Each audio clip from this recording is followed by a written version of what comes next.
आज से पाठ करते हैं बृहस्पति ग्रह की यानी गुरुदेव की। गुरुदेव के विषय में जब भी पाठ देते हैं आपको प्रायकर उसके कारकत्व के बारे में प्रायकर हमेशा हर पाठ में हर लगन में जब भी गुरु का पाठ लगने से शुरू करते हैं तो उसके कारकत्वों की जानकारी आपको देते हैं। तो हमारे हिसाब से वापस वो सब पूरी तरह बताने कोई ज़रूरी नहीं है, फिर भी एक दो चीज़ें बता देते हैं। कब प्रकृति प्रधान होता है ऐसा इंसान जिसका भी गुरुदेव या बृहस्पति ग्रह आपकी कुंडली में लग्न में विशेष कर बैठा हो या बृहस्पति ग्रह कहीं पर भी बैठ के लग्नेश या लगन को दृष्टि दे रहा हो और कहीं पे कमजोर हो, बलवान हो और षड्बल में भी बली हो, तो आपके शरीर में कोई भी रोग होगा उसमें कप प्रकृति प्रधान होगी। मतलब कप की अधिकता उस रोग में या कप के अधिकता की वजह से रोग, कप शरीर में सब इंसानों के होता है। मतलब वात पित्त कफ प्रत्येक मनुष्य के शरीर में होता है, लेकिन उसकी वो जो मात्रा है वो शारीरिक स्वास्थ्य की दृष्टि से एक अनुपात के अनुसार होती है, इसलिए शरीर स्वस्थ रहता है। जिसमें भी डिस्टरबेंस होता है, जिसकी भी मात्रा कमी और बेसी अपने एक अनुपात लेवल से ज्यादा होती है, तब वो रोग का रूप धारण करती है।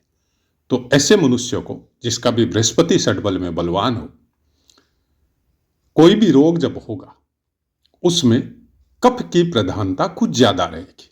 आकाश तत्व का कारकत्व है बृहस्पति देव के पास। लोक में कौन सा ग्रह निवास करता है यह भी ज्योतिष की पुस्तकों से प्राप्त होता है। तो बृहस्पति ग्रह स्वर्ग लोक में निवास करते हैं।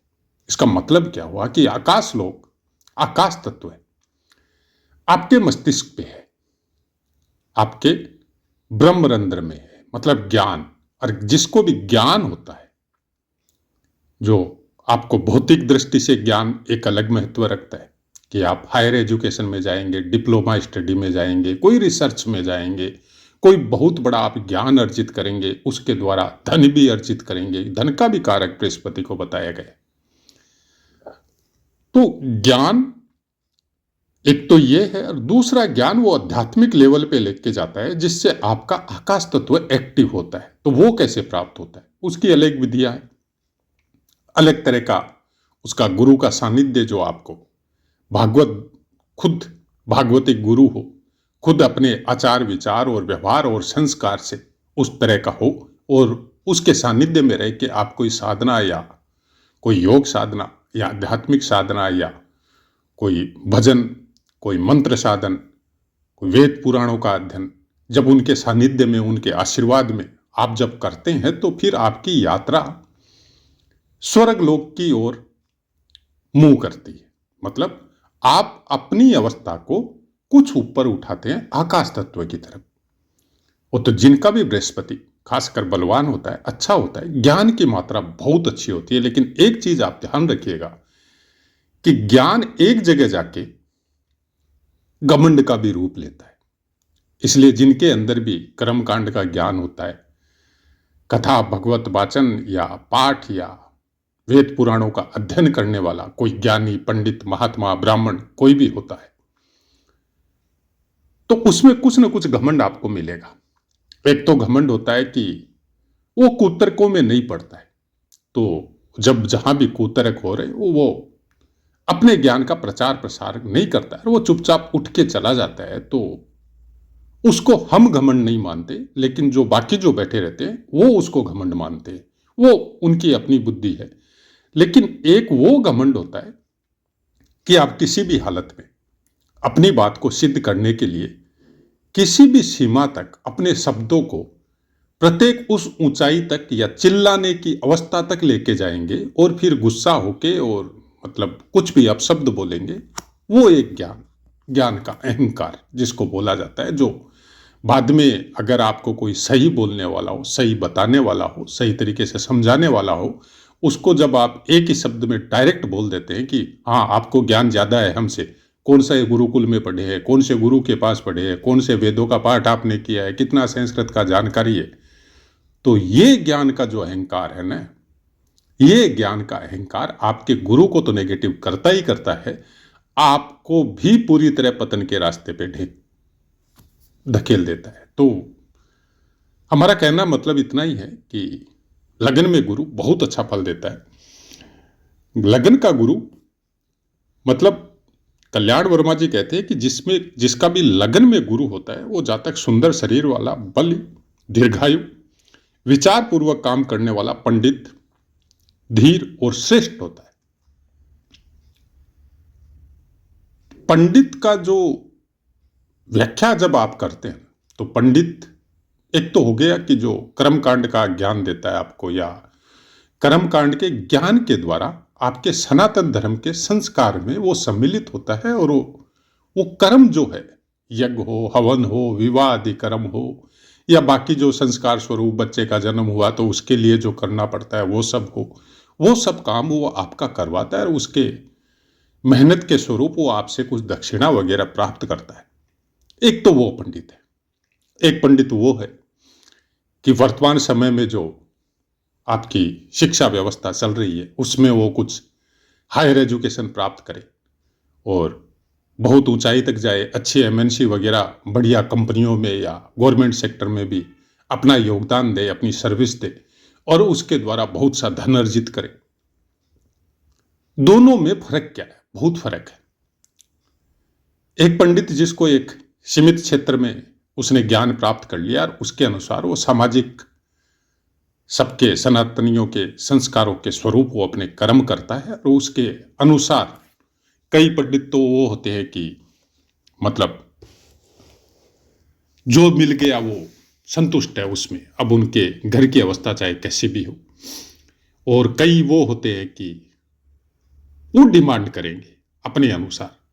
हम दोनों कोई गलत नहीं मानते वर्तमान परिप्रेक्ष्य में, क्योंकि एक परिवार को चलाने के लिए जब आदमी एक व्यवस्था में उतरता है तो उसके वो सब खर्चे उस आदमी के साथ जुड़ते हैं, उस कर्तव्य पालन में, उसकी निष्ठा में, और उसके अपने योगदान में परिवार के प्रति उसकी अपनी कुछ जिम्मेदारियां हैं। और जिम्मेदारी का निर्वाह वो तभी कर पाएगा जब उसको उस काम के पर्याप्त मात्रा में उसको धन की प्राप्ति होगी। अब एक बड़ी अलग सी विडंबना है कि आप कोई भी छोटी मोटी कोई कर्मकांड वगैरह अपने घर में करवाते हैं तो बहुत से खर्चे करते हैं, समाज को बुलाने के लिए, सजावट के लिए, कुछ गाने बजाने के लिए, या और भी बहुत सी ऐसी व्यवस्था है टेंट वगैरह की, सब करते हैं, लाखों रुपए का इन्वेस्टमेंट या खर्चे करते हैं। लेकिन जो काम आपका, चाहे वो बच्चे के जन्म का संस्कार हो, चाहे विवाह आदि संस्कार हो, चाहे मरणोपरांत संस्कार हो, वो सब संस्कारों में उस पंडित की अनिवार्यता सबसे ज्यादा है। उसके बगैर वो काम नहीं होगा। और उसको दक्षिणा स्वरूप में हम लोग मतलब इतना निम्न श्रेणी का उसके साथ व्यवहार दक्षिणा स्वरूप में करते हैं कि शायद एक नीचे काम करने वाला जो आपके मेहमानों के बर्तन वगैरह मांज के साफ करके देगा, वो भी हाजरा स्वरूप में आपसे 2-3 हजार रुपये 12 घंटे के लेके जाता है। और हम लोग पंडित को 501 दे के 201 दे के टरका देते हैं कि भाई आपको क्या जरूरत है? क्यों भाई, क्यों जरूरत नहीं है? क्या उसका परिवार नहीं है? क्या उसको अपने बच्चों को नहीं पढ़ाना है? क्या उसके घर में शादी विवाह नहीं होते? क्या वो अनाज जो आप खाते हैं वो नहीं खाएगा? तो यही एक कारण है कि बहुत से बच्चे आजकल ब्राह्मण परिवार में जन्म लेने के बावजूद भी वो इन संस्कारों से या इन कर्मकांड के ज्ञान से दूर होते जा रहे हैं। हाँ ठीक है, वापस थोड़ा समय का परिवर्तन हुआ है, वर्तमान में थोड़ा देखने को मिल रहा है कि वापस संस्कृत की तरफ लोगों का रुझान बढ़ा है। ब्राह्मण समुदाय का नहीं, और भी समुदायों का बढ़ा है। ये अच्छी बात है, होना चाहिए, क्योंकि आज भी इतनी पांडुलिपियां पड़ी है लाइब्रेरियों में, बड़े बड़े मठ मंदिरों की लाइब्रेरियों में, गवर्नमेंट के पास, जिनका अनुवाद संस्कृत में अभी तक नहीं हुआ है। तो जाना चाहिए आपको अपनी सनातन की भाषा, जिसमें सब ग्रंथ वगैरह लिखे हुए हैं, उसकी जानकारी जरूर करनी चाहिए। यहां पर आपके कन्या लगन की चर्चा है, और कन्या लगन में गुरुदेव चतुर्थ और सप्तम स्थान का स्वामित्व गुरुदेव को प्राप्त है। अब जब सुकेश लगन में विराजित होता है तो इंसान धनवान, विद्यावान, गुणी, जमीन जायदाद वाला, वाहन युक्त और माता का सुख पाने वाला होता है। ये हम अपनी तरफ से नहीं बोल रहे हैं, ये बृहत होरा पाराशर में लिखा हुआ है। लेकिन सप्तमें अगर लगन में हो तो इंसान तीव्र बुद्धि और धैर्य कम होता है। ऐसे इंसानों में काम की कुछ अधिकता होती है। क्यों होती है? ये पुस्तकों में ही लिखा है। तो हमारा क्वेश्चन ये है, या उसका आप ये समझ लो कि व्याख्या कैसे करें, क्यों होती है?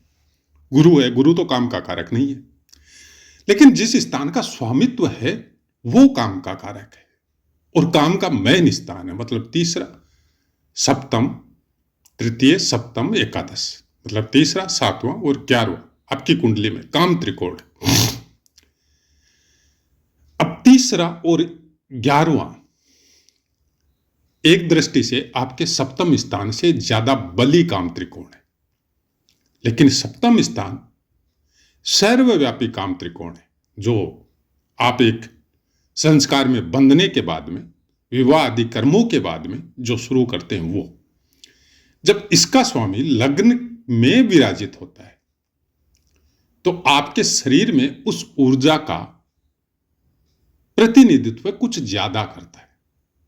तो आदमी कोई भी काम करेगा, कोई भी विपरीत लिंग के प्रति आकर्षित होगा तो उसके प्रति गुरुदेव होने के बावजूद भी वो आकर्षण अपने आप में ज्यादा महसूस करेगा, जबकि गुरुदेव काम के कारक कभी नहीं है, काम शक्तियों को वश में करने के कारक है। मतलब कोई भी शक्ति आपकी, दो तरीके हैं अध्यात्म और धर्म का पालन करने में। एक तरीका तो है कि आप भक्ति भावना में जाइए, व्रत उपवास कीजिए, फास्टिंग कीजिए, और बहुत ज्यादा जब ये सब चीज की अधिकता हो तो फिर पूरी तरह फास्टिंग में रहिए। आपने बहुत से साधु संतों को या संप्रदायों को देखा होगा जो 9 दिन से लेके 9 महीने तक केवल जल पे, केवल शहद पे, केवल नींबू पानी पे या केवल फलाहार पे, कई तो कई सालों तक फलाहार पे जीवन यापन कर रहे हैं। क्यों? काम की भावना सबसे ज्यादा प्रबल होती है अन्न आपके शरीर में जाने से। एक बार वो भक्तिमाल में कोई कथा है, आती है, वो जब आप पढ़ेंगे तो आपको पता चलेगा कि स्त्री पुरुष दोनों जाके गुरुदेव के पास अपनी विनती की और कुछ प्रश्न राइज किए।